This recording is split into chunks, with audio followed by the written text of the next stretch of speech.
গরমকাল তো পড়েই গেল, আর এই গরমে একটু টকটক খেতে খুবই ভালো লাগে। আর এই জ্যান্ত মাছ দিয়ে আর কাঁচা আম দিয়েই কিন্তু আজকে তরকারিটা বানিয়ে নেব। তো নমস্কার বন্ধুরা, আমি সুপর্ণা, আপনাদের সবাইকে স্বাগত সুপর্ণা রান্নাঘরে। আজকের আবারও হাজির হয়ে গেছি নতুন একটা রেসিপি নিয়ে। আজকের রান্না হলো আম রুই। আর টাটকা এই রুই মাছটা বেশ বড় সাইজের এনেছিল বাবা বাজার থেকে।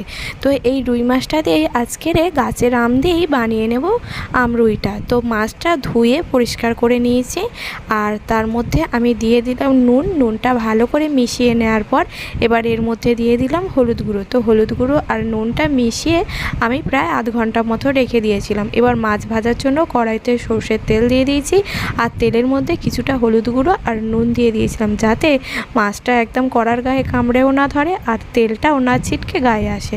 তো মাছগুলো দিয়ে এবার উল্টে পাল্টে লাল লাল করে ভেজে নেওয়ার পালা। তো দেখুন মাছগুলো এক পিঠ করে ভাজা হয়ে গেছে, তো অপর পিঠটা উল্টে দিচ্ছি যাতে দু পিঠই ভালো করে ভাজা হয়ে যায়। আর বাকি মাছগুলো ভাজতে ভাজতে এদিকে আম আর এদিকে আলুটাও আমি কেটে নিয়েছি। তো দেখুন আমটা কিন্তু খুব টক ছিল, খেতে কিন্তু দারুণ। আর এদিকে মশলাটাও আমি বানিয়ে নিয়েছি জিরে আর সর্ষে, আর কিচ্ছু দেব না। আর মাছ ভেজে তুলে নেওয়ার পর ওই তেলের মধ্যে আমি দিয়ে দিলাম আলু, আর আলুটা একটু ভেজে নেওয়ার পর ওর মধ্যে আমি দিয়ে দিলাম পরিমাণ মতো নুনটাও, যাতে আলুটা খুব সহজেই তাড়াতাড়ি সেদ্ধ হয়ে যায়। আর আলুটা সেদ্ধ হয়ে যেতেই ওর মধ্যে আমি দিয়ে দিলাম হলুদ গুঁড়ো, আর তারপর দিয়ে দিলাম লঙ্কা গুঁড়ো দিয়ে এবার ভালো করে নাড়াচাড়া করে নিতে হবে। আর ভালো করে নাড়াচাড়া করে নেওয়ার পর এরপর আমি দিয়ে দিচ্ছি পরিমাণ মতো জল। আপনারা যদি ঝোল পছন্দ করেন তাহলে জলটা একটু বেশিই দিতে পারেন, আমি কিন্তু অল্প জল দিয়েছি, খুব বেশি ঝোল করব না বলে। আর মাছ ভাজাগুলো সমস্ত দেখিয়ে দিলাম।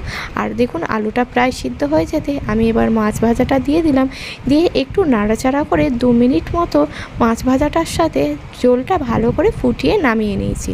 এবার কড়াইয়ের আবার একটু তেল দিয়েছি, তেলের মধ্যে দিয়ে দিয়েছি 5 ফোড়ন, আর দিয়ে দিয়েছি চেরা কাঁচা লঙ্কা, আর দিয়ে ভালো করে নাড়াচাড়া করে নেওয়ার পর আমটাও দিয়ে দিলাম, দিয়ে আমটাও ভালো করে ভেজে নিলাম। এরপর আমি দিয়ে দিলাম বেটে রাখা মশলাটা, জিরে আর সর্ষে, এই বাটনাটা দিয়ে ভালো করে ভেজে নিতে হবে, না হলে সর্ষেটা তেতো তেতো লাগবে। আর ভালো করে ভেজে নেওয়ার পর আমি এদিকে সেদ্ধ করে রাখা আলু আর মাছ একেবারে ঝোলটা তরকারির মধ্যে দিয়ে দিলাম, দিয়ে এবার ভালো করে নাড়াচাড়া করে মিশিয়ে নিয়ে আর আমটা সেদ্ধ হয়ে গেলেই নামিয়ে নিতে হবে। আর কত সহজেই হয়ে গেল বন্ধুরা আমরুই। রেসিপিটি ভালো লাগলে লাইক শেয়ার কমেন্ট, আর চ্যানেলে নতুন হলে চ্যানেলটি সাবস্ক্রাইব করে পাশে থাকার অনুরোধ।